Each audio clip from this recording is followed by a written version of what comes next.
That's right, I see the chat. I see y'all rocking, I see y'all coming. Hit that like button as you enter the building, you know what I'm saying? Hit that like button, show your love, show your support, you know what I'm saying? This that dope soul, this that new thing. Nobody don't know about it. Hello, Knick family. Happy New Year to you guys, to the Knick family, to you, Geoff.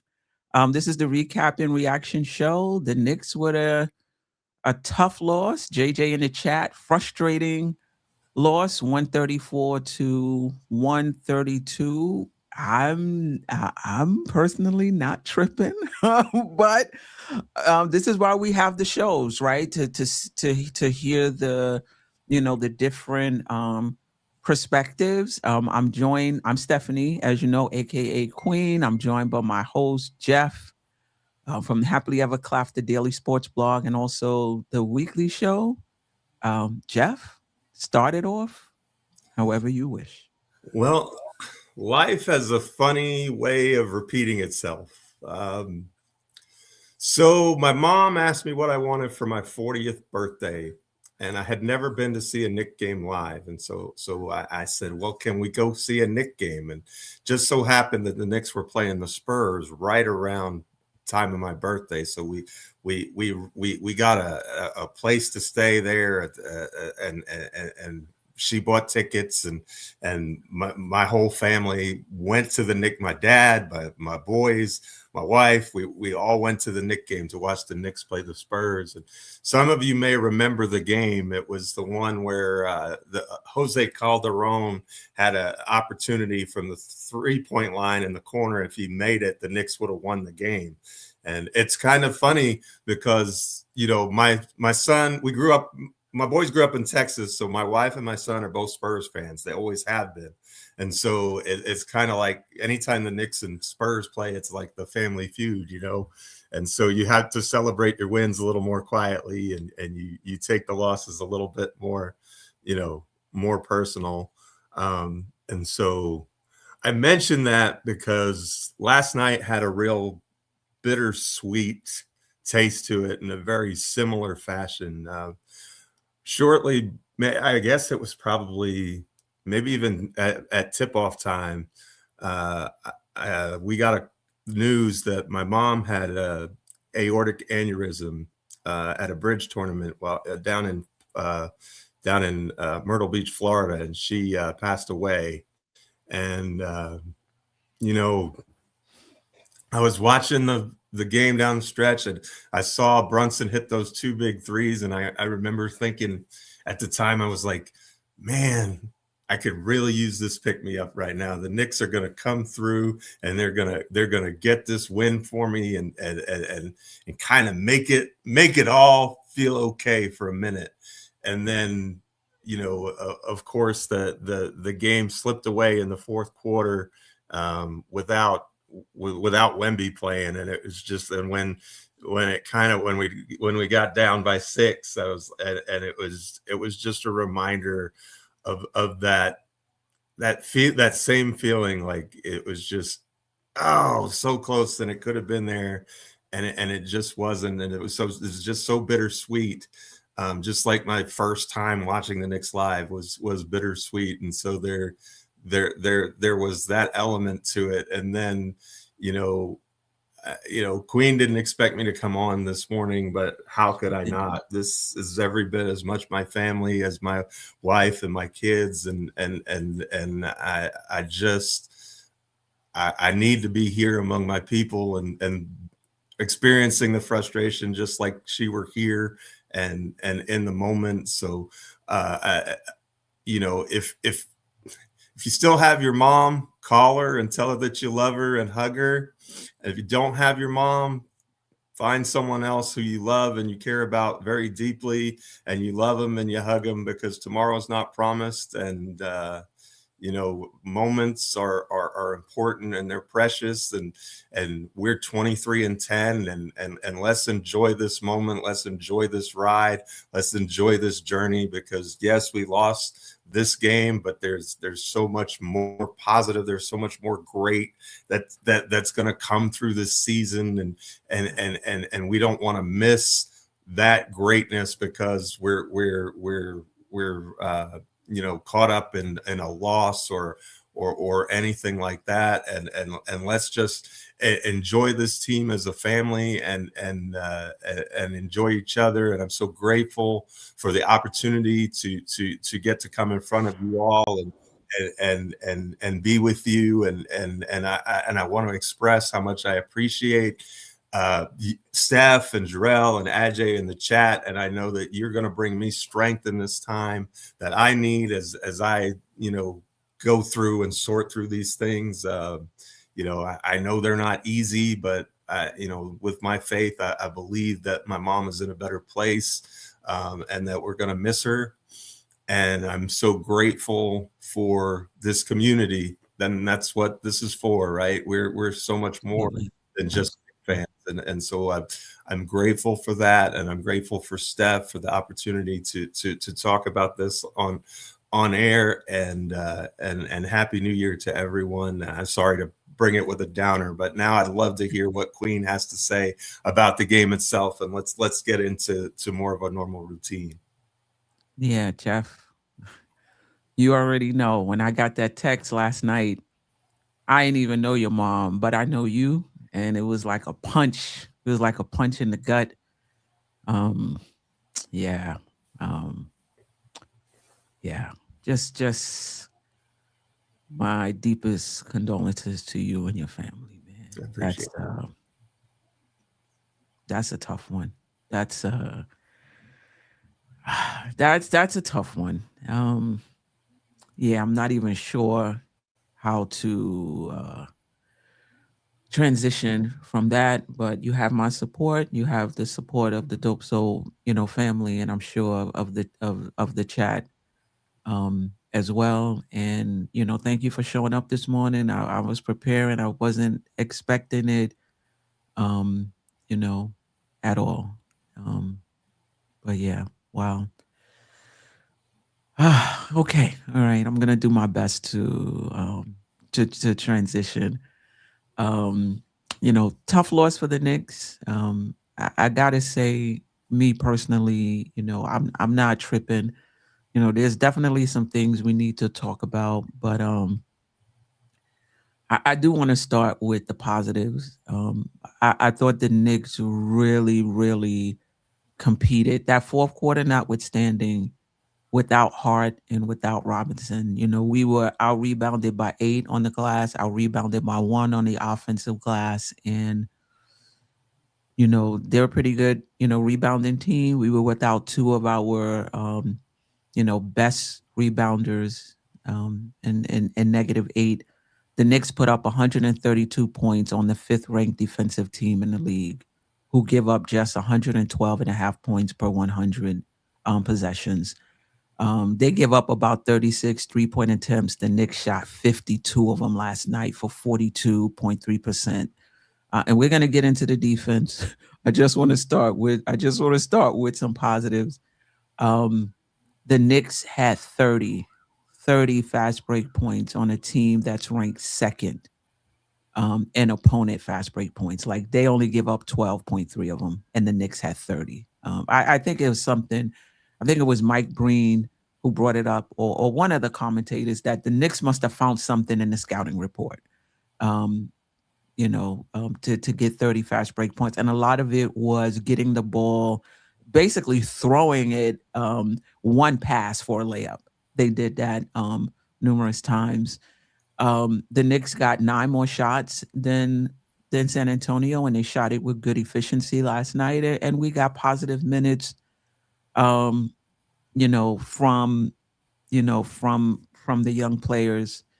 I'm gonna stop right there. I'm gonna let Geoff give his synopsis, because we got to get into some other things, including the Knicks defense last night. Geoff, just what's your overall thoughts on the game? Missed opportunity, in my opinion. It's odd that we played better with Wemby on the court than when he was off the court, right? Like, he went out in the fourth quarter, and that's when they made their run. And so, kind of disappointing from that aspect. The young kids continue to prove their quality and show their worth. and just really a frustrating loss from the standpoint of missed opportunities, so many silly fouls that really got us into trouble. Uh, just we we didn't close the door, and you know what? We've been playing with fire for a couple of games now, right? And we were able. Jalen Brunson was able to kind of take us the rest of the way home and rescue us in the previous couple of times we did. But the Spurs are on another level, and if you open the door, sometimes they bust through it, right? And I think that's what happened to us last night. It was definitely get back for the cup. You know, you could tell that they were locked in and they were focused from Jump Street, and they really, I mean, Wemby even said before the game, like, we want to get this game, like we want to beat these Knicks. And so,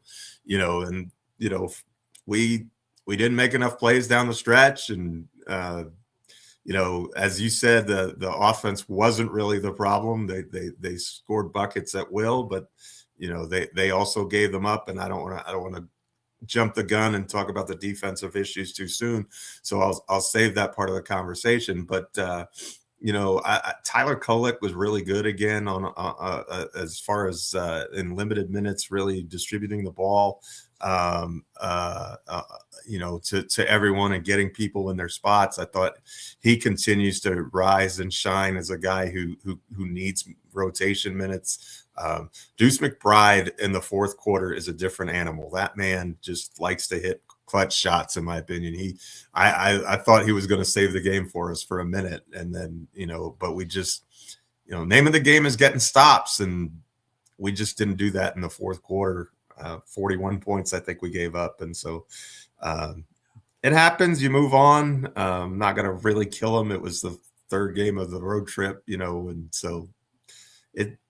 They kind of looked like a team that was tired. I don't want to make excuses for them, but, they didn't play with the same intensity in the fourth quarter that they had, especially in the first. Like, they came out gangbusters, and then it just kind of like tailed off from there. And then, but 19-point leads aren't what they used to be with the 3-point shot, and teams can knock them down. And, Julian Champagnie went 11 for 7 from 3,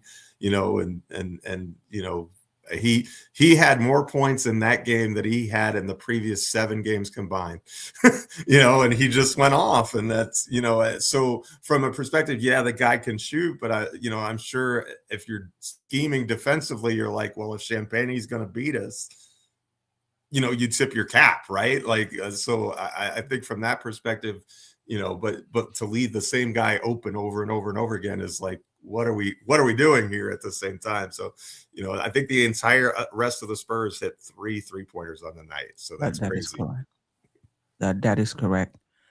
In my opinion, Geoff, to piggyback off of what you said, you can kind of chalk this game up to the Knicks' defense or lack thereof on Champagnie. And I don't think I'm exaggerating. Like, he scored 11 of their 14 3-pointers.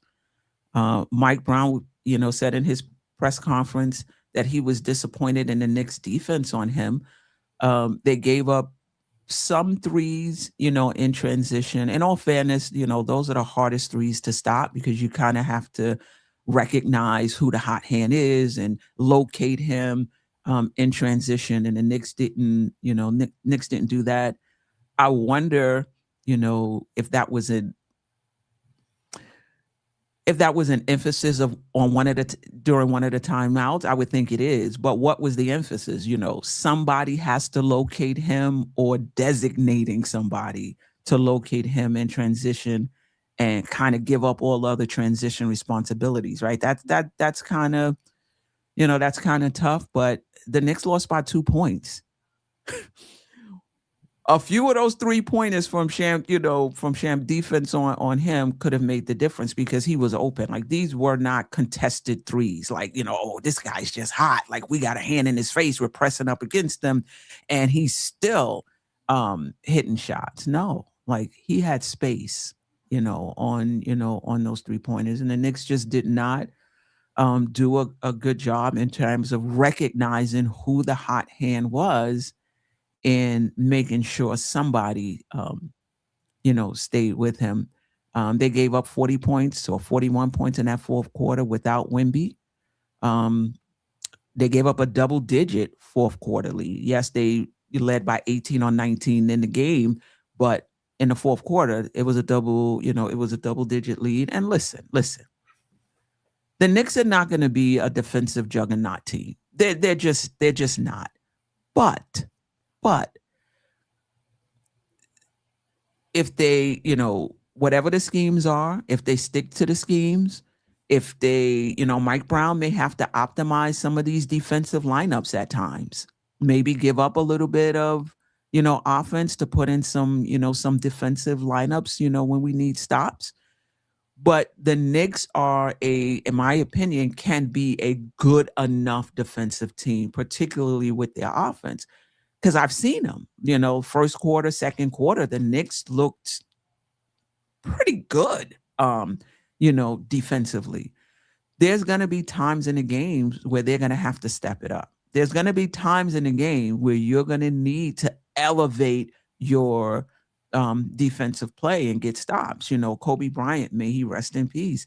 He was not a 48-minute a game defensive player, but he knew when it was time to get a stop. Like he would say, I need to put me on so-and-so, or the team as a whole. Shaq would talk about it. Like, we weren't a good defensive team, but we could turn it up when we needed to get those timely stops. And I think for the Knicks, that's what they need to do. Play good, solid team defense most, if not all of the game, more than 24 minutes like last night. But you got to be able to turn it up and get those timely stops. And I think it was a mental thing. It was just a mental thing of not understanding Champagne in the game that he's having. 36 points. All of his field goals were 3-pointers. I think he did go to the line 3 times or something like that. It's just unacceptable without Wemby. And also defensively, they also gave up 23 points off of 11 offensive rebounds. Now, obviously, you're scrambling off of offensive rebounds. You're not in place. But still, they gave up 23 second chance points off of 11 offensive rebounds. And they only got 7 off of 10 offensive, rebounds. So just talk to me, not just about what you saw defensively last night, Geoff. I know you spoke a little bit about it, but what's your expectation and hope for this Knicks team? The Knicks weren't good in transition. Well, actually, they were. They got, let me just do this real quick. 19 fast break points. A little more than usual, but the Knicks, were still plus 11. But talk to me about their defense. We'll get to the chat as well, and what you want to see, best case scenario. Well, it seemed to me, especially in the fourth quarter, is we were forcing misses, or we were getting misses on the initial action, and then Luke Cornett just kept killing us on the glass. And so they would get 2, 3, 4 cracks at the end, like they were beating us at our own game and out hustling us. And Towns, I think, only had 7 boards, which is very uncat-like. I thought that he had his, maybe his worst game of the season. And a lot of it was without Wemby in the lineup. So like when Wemby's in there, you kind of understand, but you can't be getting beat by Luke Cornett. And he was out rebounded by Cornett, and those extra possessions mattered, so part of defense is collecting that rebound, right? It doesn't do you any good to play 23 seconds of great defense if you allow them to get the ball and, get it right back and start over again. And so I think especially in the fourth, it just seemed like during those critical junctures, even when the game was tied or we were up by a bucket or down by a bucket, all of those possessions seemed to kind of end with Cornett not only getting the offensive rebound, but then finding someone to score off of that, and they have good plays. Like De'Aaron Fox is still one of the best clutch performers in the league. The guy is gonna and not a great 3-point shooter, but he is gonna kill you down the stretch. He has that reputation from his time back in Sacramento. So I really was disappointed in that in that specific aspect. I would love to be able to talk to someone like Freezy or Lee to see if they saw something schematically that was broken or wrong, or if it was just a case of And I know we left Champagny open a million times throughout the game, and he was hot, and you kind of want to you should recognize that and make a correction for that. But at the same time, like, I would rather Champagny beat me than a lot of other players. And you look at some of their young stars. Dylan Harper didn't have a particularly good game. Steph Castle didn't have a particularly good game. Wemby was killing it all day, all night long.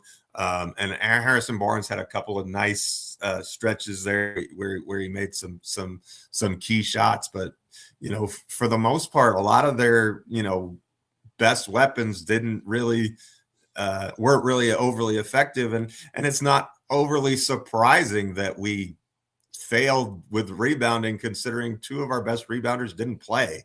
Like, Hart and Mitch are our guys who provide that, right? And we didn't get the same performance from OG on the boards that we did the other night, and that kind of saved us. And the other thing is silly fouls, right? That we sent them to the line 40 times. And they made 32 of those shots. And so I think they were probably plus 10, plus 12 in points at the charity stripe. And you can't defend those shots, right?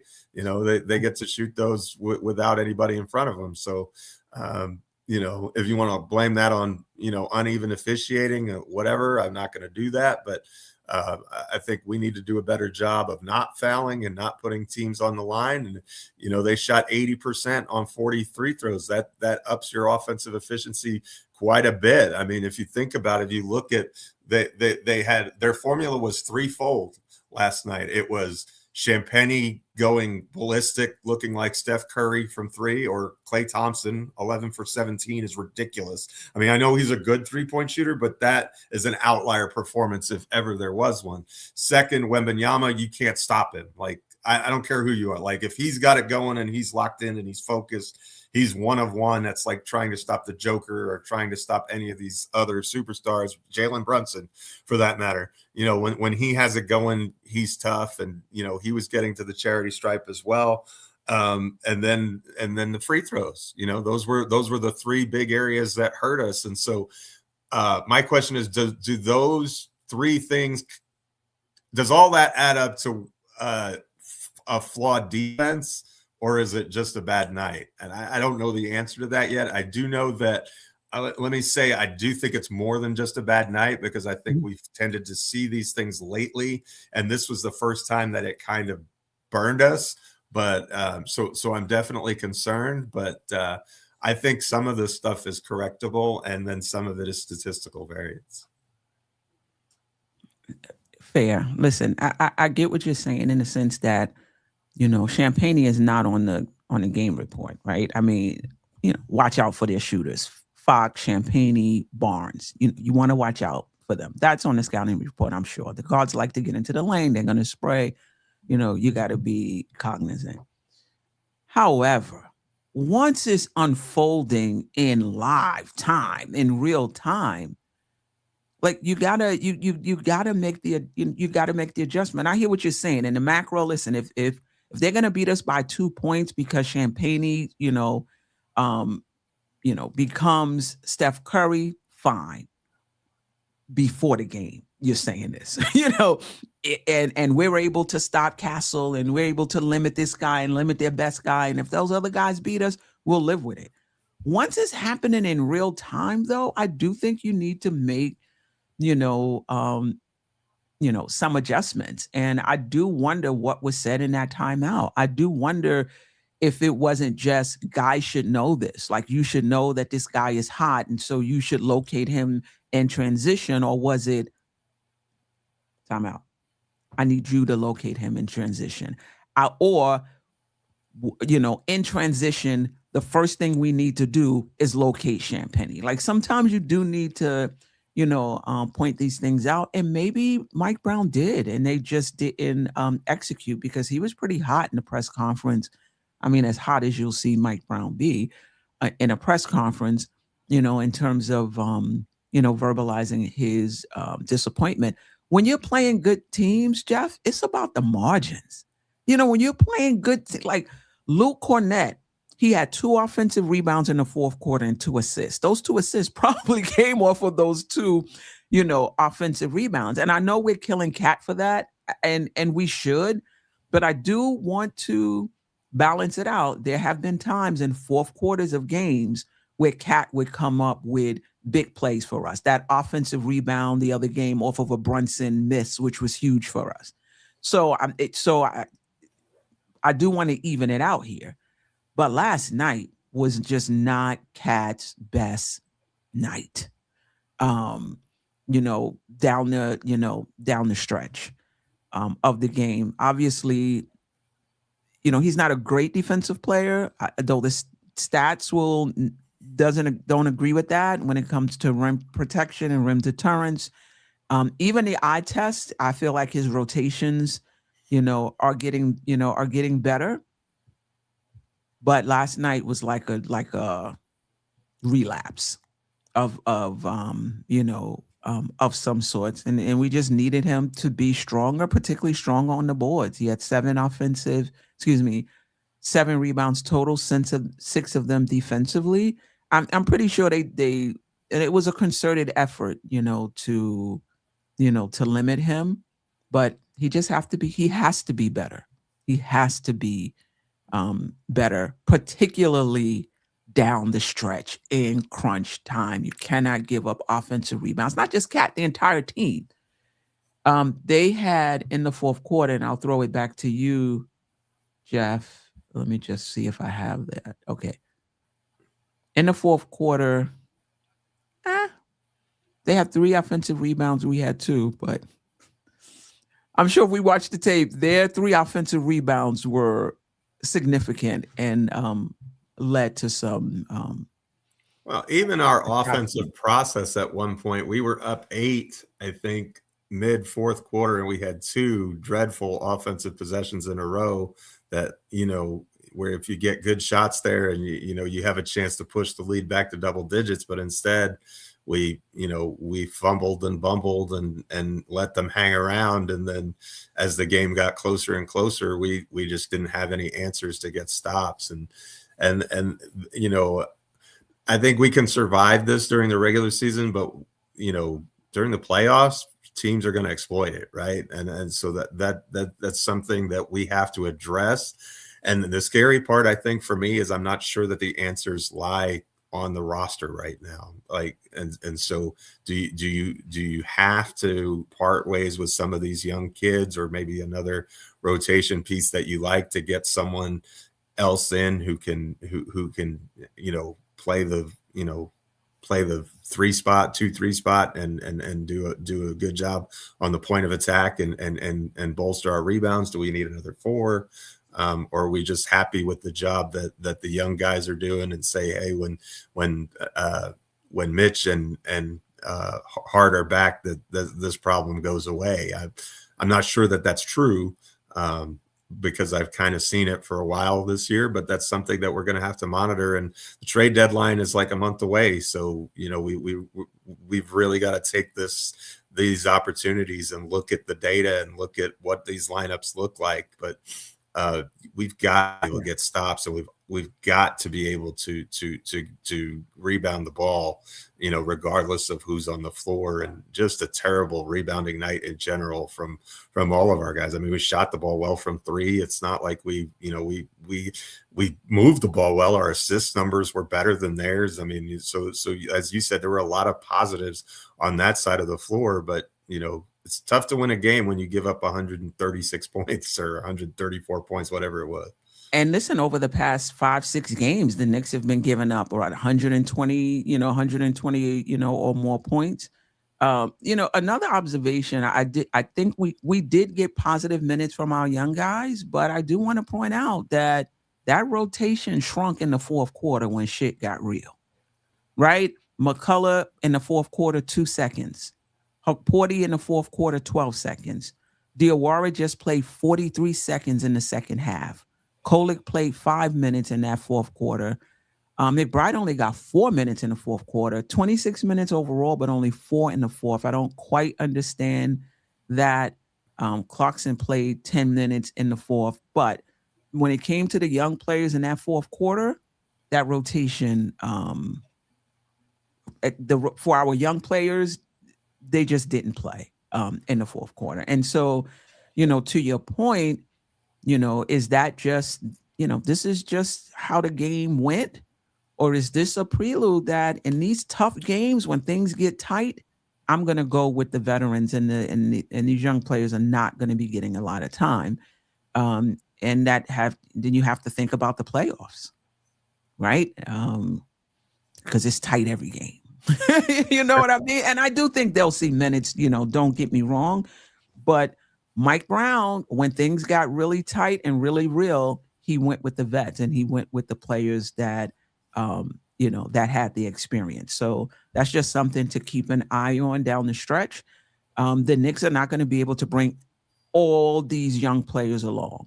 They're going to have to pick, Well, and I hate to be Monday morning quarterback, but I think 4 minutes for Deuce in the fourth quarter when Hart and Robinson are out is kind of egregious. Like, that's kind of head scratching. Like he should definitely, and he's proven that he's an asset in those situations, right? Mm-hmm.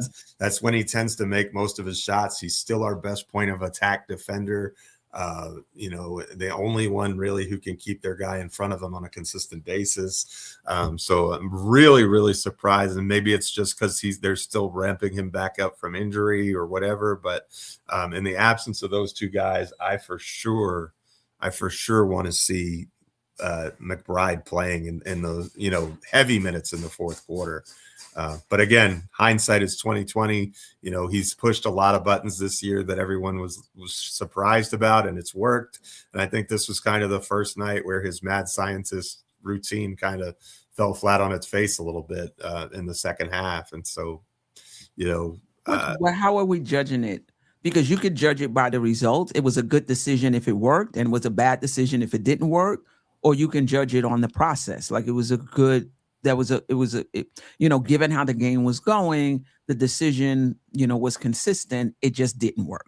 And I think a lot of times that's what's lost. Like if it's working, even if it's a poor decision, like why are you keeping so-and-so in with 5 fouls? It doesn't seem like a great decision, but it worked. Oh my God, this was just what a gutsy call by the coach. Right. Like I go and spend my rent money and, on the slot machine and I win 3 months rent, you know what I mean? It still was a poor decision, even though it worked out, right? So, yes. It's kind of like, how are we judging it on the results or, or the process? I would have liked to have seen,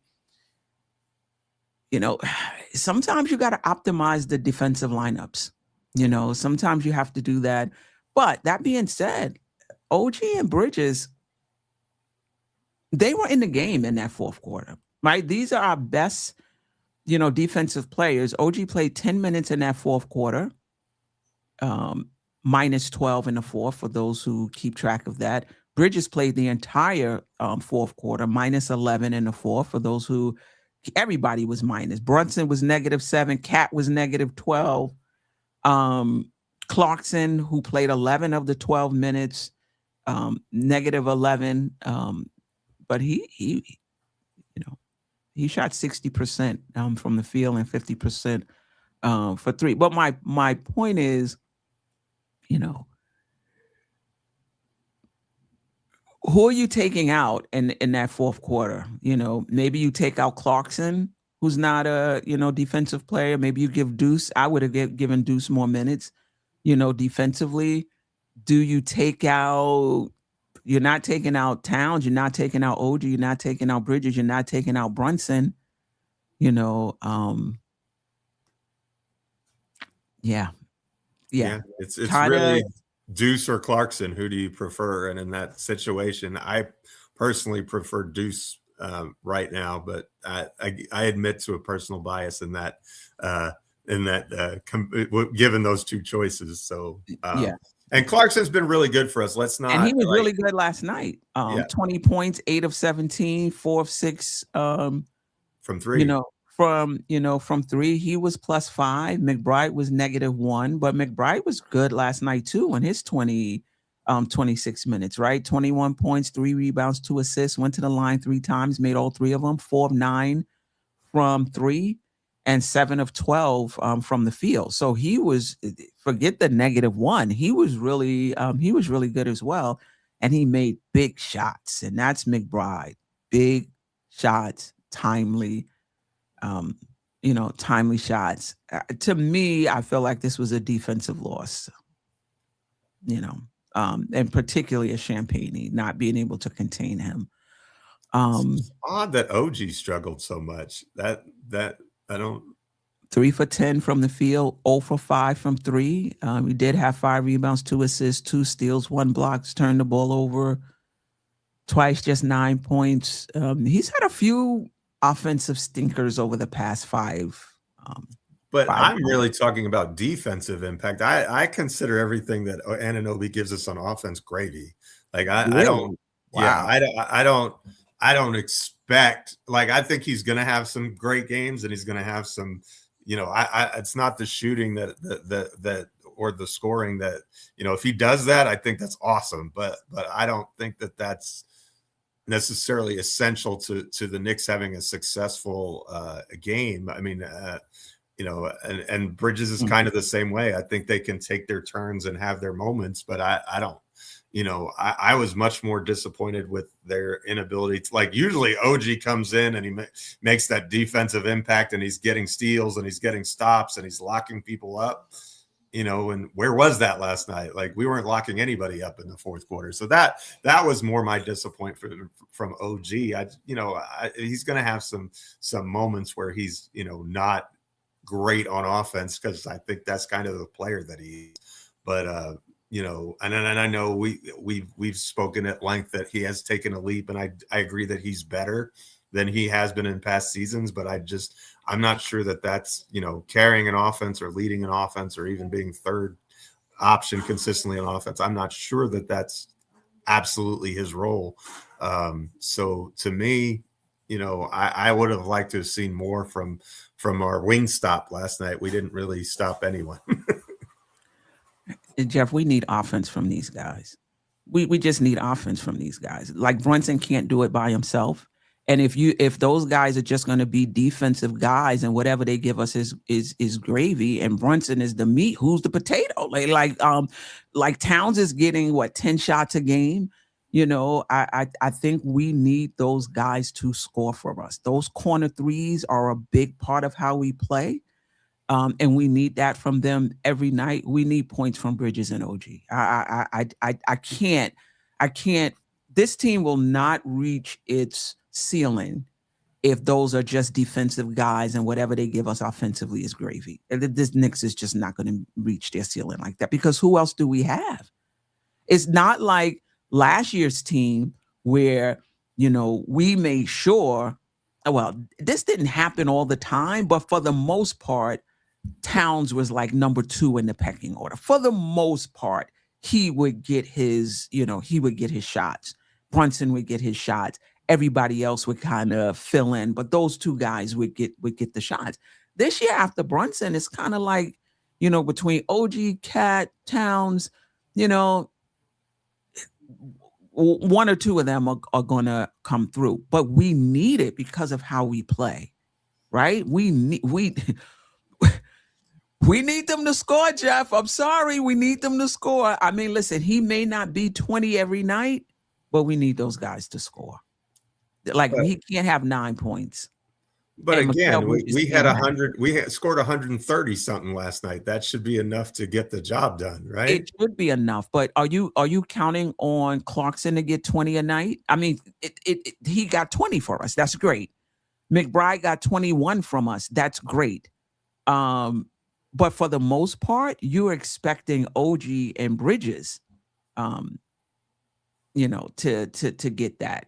Towns had. We need to be featuring Towns more, is I think part of it. Also, like, let's get Towns shot attempts up, and I think that helps us as well. And I'm not saying he needs to be a complete zero on offense, but I'm just saying that I like, if he has his 25-point game, like that's awesome, but I'm not expecting him to be like an elite scorer. You know what I'm saying? I'm not expecting that either, but you got to have at least 7. The OG and Bridges like 17 points a game. 17 points a game. He was 0 of 5 from the 3-point line. And listen, I'm not going to kill him. It happens. Like you have a bad shooting night. You have a bad shooting night. He was 0 of 5 from the 3-point line. Didn't hit not one. But Bridges took 7. Bridges hit through. Bridges only had 9 shots. I don't know. Let us know in the chat. Let us know in the chat whether you feel that for our defensive wings, not that, to be fair to Jeff's point, not that they should be a 0, but that, their points will wax and wane, and that's okay as long as they're a defensive juggernaut. Or do you feel that we need them to be a defensive juggernaut and score like 17? Score like 17 points a game. Like, that's where I'm at. Hit your shots, All right, let's get to the chat. Let me see. I don't think we got a super chat. We just got one. I'm definitely going to get to the super chat. Oh, I wanted to piggyback off your point about the free throw discrepancy. The Knicks took 52 threes. I don't have the chart. I think they have 42 points in the paint. I'm not sure how many shots they took to get those, 42 points, because obviously they didn't shoot 100%, right? So they were in the paint, but 54% of their shots last night were from 3. So the team that plays in the paint a little more, I think for them, they took like 57% of their shots were from 2. They could have been long 2s. I don't know, were from 2. But usually the team that plays in the paint and gets in the paint are going to get more calls than the team who's out on the perimeter. 50, they shoot like 40 a game. They shot 52 last night. I mean, that could account for the free throw disparity. Absolutely. That's a great point. I didn't think about that, but that's excellent. Yeah, I mean, all right. Let's get to the super chats and the chat. Bob Solo, I appreciate you rocking with us. Thank you for the generous super chat. McCullough and McBride defense was on point. The young guys are stepping up. Our vets need to be consistent. Rebounds missing Hart and Mitch. Absolutely. The repeating of the same curl play was why he made 11 3-points. Go. I guess that's Knicks go, right? Go New York, go. Yeah. And maybe, maybe you wanted to use McCullough a little bit more in the fourth quarter. These are just tough decisions, for a coach who, when things get tight, he might have went to his Linus blanket, right? And wanted to go with experience, but that's a good point.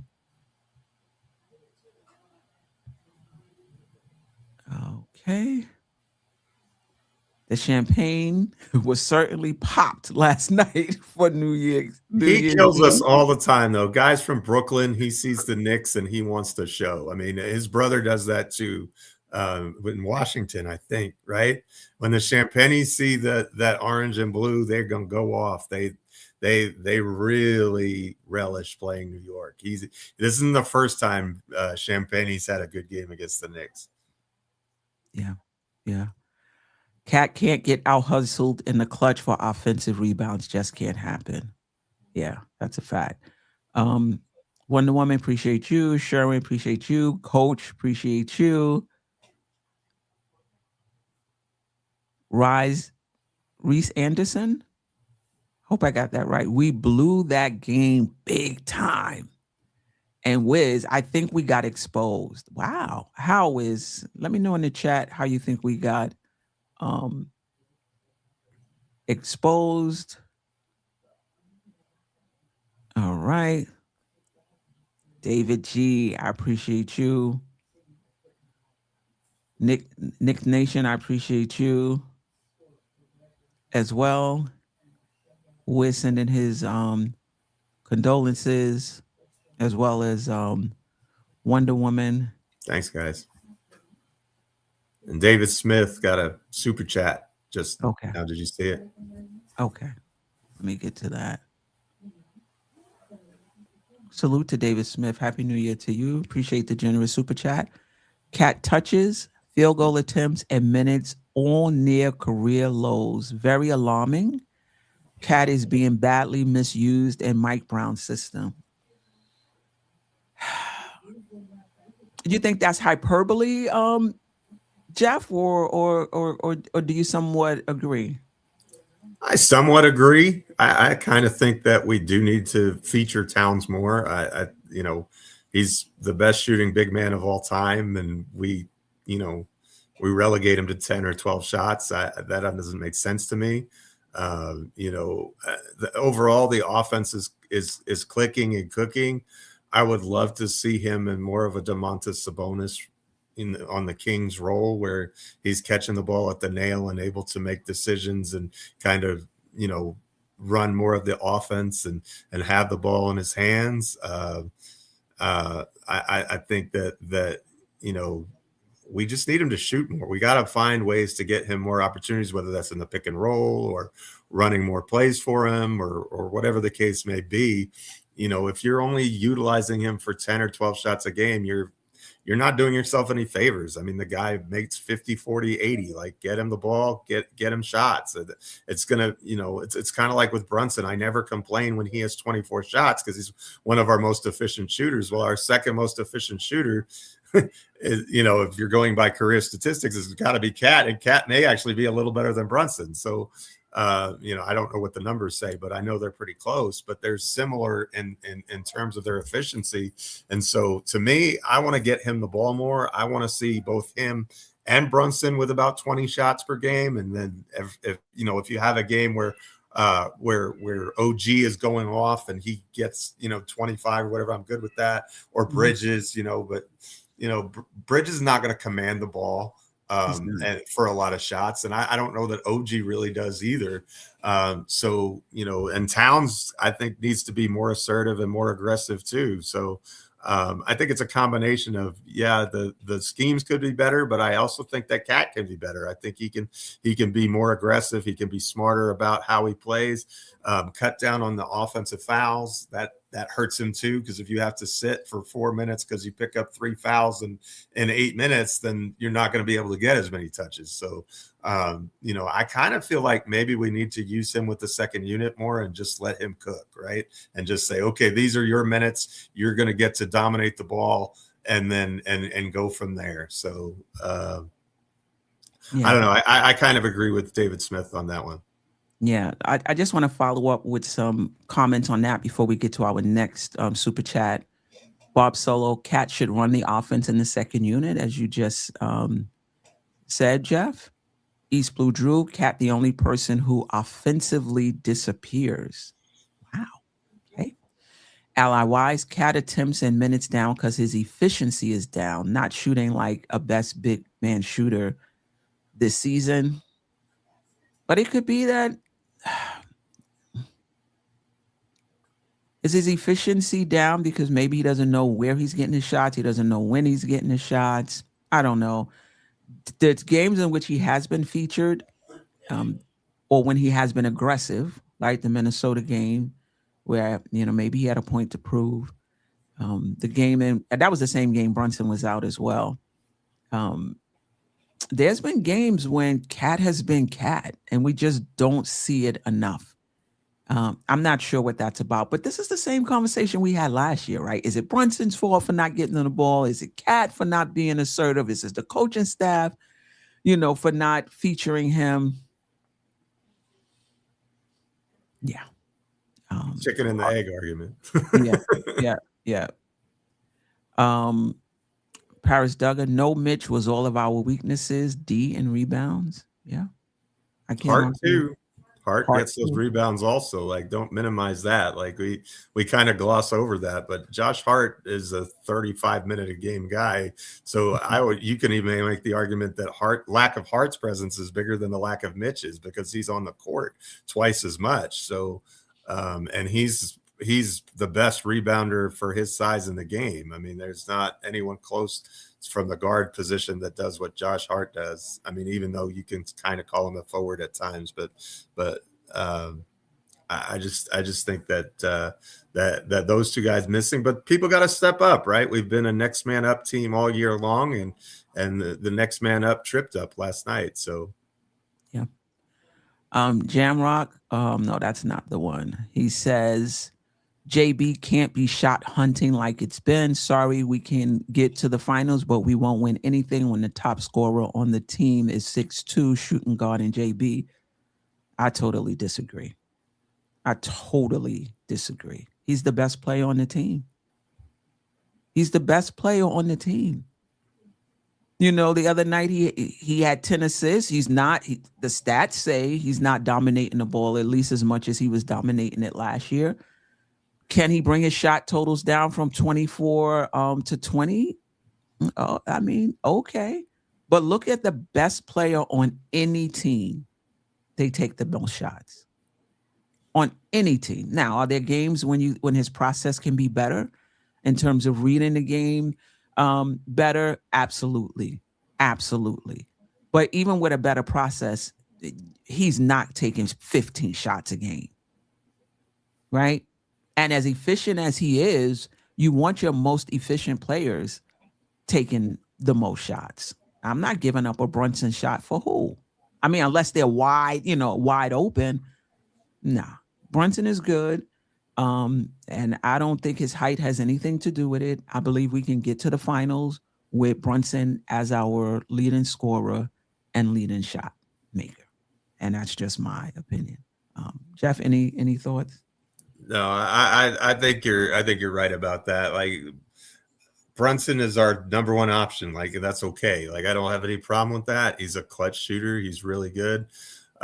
You know, he has kind of had a pattern of being pretty inefficient through the first three quarters and then ramping it up in the fourth quarter. We kind of have seen that. I'm not sure that's kind of new, but at least to me, maybe he did that in years past. It doesn't seem like it to me, but I've had several times where I felt like he was having a bad game, and then in the fourth quarter, he just flips the switch and he's Captain Clutch, and here you go. But that's sometimes what stars do, right? And sometimes it takes you a while to get moving and get clicking, and sometimes you're on it right away, and you just can't miss. So, putting the ball in Brunson's hands is not a mistake. Like, he's one of the top 5 players in the NBA for a reason, and teams have to game plan for him, and they can't stop him anyway. So I don't have any problem with Brunson getting the shots that he's getting. I would just like to see Towns get more shots also, and I think that's doable. Yeah, agreed. Paris Duggan, Mike Brown panicked when he benched Mo Diawara for the game. Kolek also turned down too many open chances, I guess he's trying to say. Diawara played 43 minutes in the second half. Maybe he did. I think it's something to keep an eye on. In these tight games, how much of the kids are going to play. Young players are going to play. Just something to keep our eye on. I know Kolek did play. He actually went to Kolek in the cup game against San Antonio in the fourth quarter. But Kolek, you can argue, was a little ahead of McCullough and Diawara and these other, and the other young players on the team. And Hukporti had a good game. Yeah, very much so. Last night in just 14 minutes, 6 points, 6 rebounds, 1 assist, 1 steal, 1 block. I love that. I love when players respond from his, quadruple donut game or whatever you want to call it. I like that, the quadruple donut. I was trying to find something more than quadruple, but the quintuple donut. Right. The night before, and he just came back, and I think he had the highest plus minus on the team. Might have had the highest. No, Yabusele was plus 15 in like his 9 minutes, but I thought Hukporti was good. It'll just be interesting to see how this plays out over the course of the season and into the playoffs, when every game, the margins are slim. David Smith, how can you say Brunson is better than Towns? If Towns got 23, he would. So it's not about points. It's not about whether he's more efficient. If you want to say he's more efficient than Brunson, absolutely. But being a better player is more than efficiency. Being a better player is IQ. Being a better player is showing up in the big moments. Being a better player has to do with a lot of different things more than efficiency, right? So if you're just talking about efficiency and you want to say Towns is better, okay, fine. I mean, Brunson is pretty efficient himself. Towns is not having an efficient season this year. I'm not gonna argue that. But that Towns is a better player than Brunson, I don't even think that. It's not even close, in my opinion. If you want to say he's more talented than Brunson, okay. But even talent doesn't make you the best players. How many, even skill set doesn't make you, like how many players had a better skill set than Larry Bird? Sorry, Geoff, don't throw up. There were players out there that had a better skill set than Larry Bird. You could say they were more talented. They could do more things than like, were they better than Larry Bird? Like when you do it matters. It matters. How often you do it matters. So come on, David Smith. I appreciate you. You always rocking with us. If he's more efficient. If he got the same shots, maybe he would score more points. It still doesn't make you a better player. But that's not always a good argument anyway, because you can't just say that, oh, you just up the volume and you're going to keep the same efficiency and percentages either. I think that's a mistake we make with young people, young players especially. We're like, look at his 36 minutes. If this guy was getting a full rotation spot, he would be awesome. And then, and then the more minutes he gets, then you're like, you're not, they're not able to handle the same volume of shots. And Cat's not going to take 23 to 27 shots per game. And it's not because the offense is bad. That's just Cat. I don't think that he wants to take 27 shots per game. I just don't think he does. Like maybe that would be true, but I just don't. I haven't seen in his career that's kind of who he wants to be. I think he's okay in the 15, 16 shot a game range. So I don't really see him just call for the ball or call his own number like a whole bunch. Like, and maybe I'm wrong. Maybe I'm not seeing it, but I just don't think that's his personality as a player. Right. East Blue Drew, it's not a mistake, but JP is not perfect. Absolutely not. The best shot is not always him. True. Okay. Knicks Nation, who will be joining us tonight, I believe, on the weekly show. 55 points from the bench. And to take an L that way hurts. 55 points for that. Yeah, I forgot about that. Yeah. Defensively, we must be better with communication and a better philosophy. A philosophy in terms of scheme or rotations to help the defense.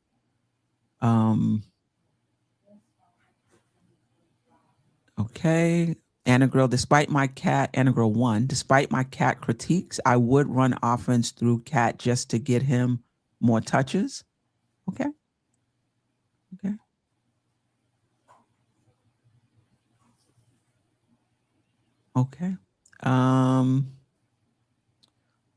Do you see anything else, Geoff, that you want to highlight? No, I think that you pretty much hit on him. Yeah, shout out to everybody rocking with us this New Year's day. We'll be on tonight, 9 p.m. for the weekly show. We'll talk about this game some more. We'll talk about the Knicks defense. Wiz should be joining us tonight to talk about his fandom, and anybody else who's interested, just let us know. We'll give you space as well. J-Rax, Deuce is a real one. Absolutely. Really stepping up his play this year, really being more consistent game to game with his shooting, which is what I wanted to see. And seeing that, and he's come back. These 2 games he's been back, and he has not missed, a beat. He puts in the work. That's what I love about Deuce. Absolutely. He's putting in the work. And he's confident, and he's always been. Even when he shouldn't have been. Right. Even when he shouldn't have been, he was definitely really at Anagrel one is Wiz. Really? Wiz, confirm that. Anagrel one, confirm that, please. Nick Nation, see you all tonight at 9 p.m. But in the meantime, hit that like button now. Definitely. I think you can't put it any better than that. Good job, Knicks Nation. Yeah. And a girl said, huh? Yeah. Okay. So, all right. Okay. All right. Okay. So that's not the case.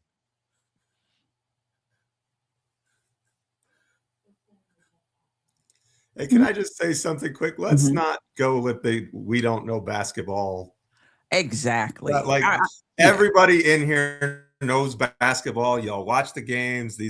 That's our audience. We don't get the casual fans. Everybody here, we have differing opinions. We look at the game in different ways, and those are all valid commentaries and observations. But let's not denigrate the other person and say that their ball knowledge is lacking. I think one of the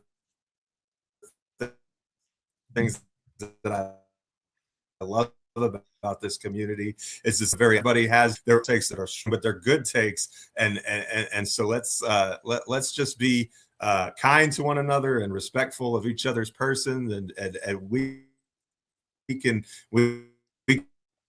disagree without being disagreeable. We're very blessed. We have people who watch ball and know the game very well. We just see the game through different lenses, and sometimes those lenses clash, and that's okay. That's what makes for good discussion, and that's what makes for interesting content. We need that. Like if we were just robots who parroted the same thing every time, nobody would watch. Jeff, but your internet is we're not that. We have a lot of different opinions, and people think that we underutilize cat, and some people think that cat's a bum, and there's everywhere in between, and that's okay. Like you're entitled to those opinions, and we want to parse all that out, but let's please just respectfully of each person. Yeah. I don't want to call the person out in the chat, but he was just saying that he wasn't trying to be disrespectful, but to imply a bench player like Kolick is better than Brunson and calling Brunson a shooting guard is just disrespectful. Yeah, some of these takes can be a little off the wall, but you can still respectfully, disagree. I do hear this a lot in the Knicks content community. Like if somebody doesn't agree with your take, they don't know what they're talking about. Or if they do agree with your take, oh, that was such an intelligent take. Why? Because it was intelligent in its own right, or because you agree with it. You know what I mean? I want to hear. Right, because I want to hear that. Oh, that was a great take. Come on the show. Like be a pen. We all have different, and I gotta say, I really love this community. We had to clean some stuff up, right, Jeff? In the beginning, it was just crazy in terms of the disrespect of each other and of the panel members. But over time, we've just learned to respect each other and respect each other's takes, even if we, disagree with them.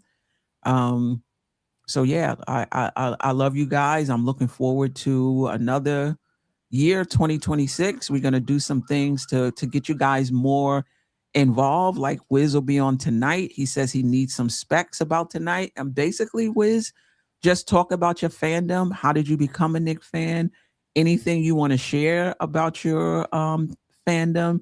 And then if you want, you can throw in what's going on with the team, right now. We'll talk about our 2026 Knicks resolutions. Like, what do we want to see, from the team? We'll talk more about that. Tonight, obviously, we hope it's a championship, but just along the way. So we'll have that discussion tonight. But yeah, Wiz, I'm looking forward to hearing. And it doesn't have to be, if it's 3 minutes, it's 3 minutes. If it's 10 minutes, it's 10 minutes. It's not going to be 30 minutes, Wiz, all right? So don't be getting all Hollywood up here. Don't be getting all Hollywood tonight with the makeup and all of that, all right?